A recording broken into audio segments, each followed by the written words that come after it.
اگر ہم سے غلطی ہو جائے تو ابلیس کی طرح دلیر نہیں ہونا چاہیے، بلکہ معافی مانگ لینی چاہیے، کیونکہ ہم ابن آدم ہیں، ابن ابلیس نہیں۔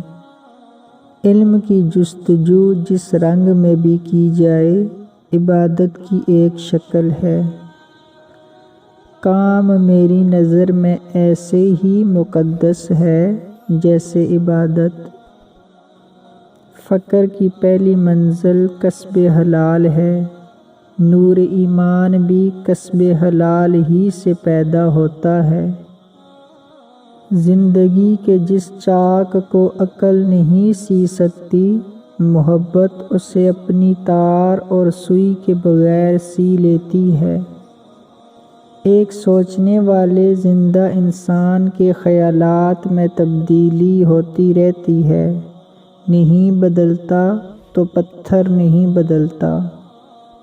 زندگی کا راز یہی ہے کہ جہاں رہو، جس حال میں رہو، خوش رہو، مطمئن رہو۔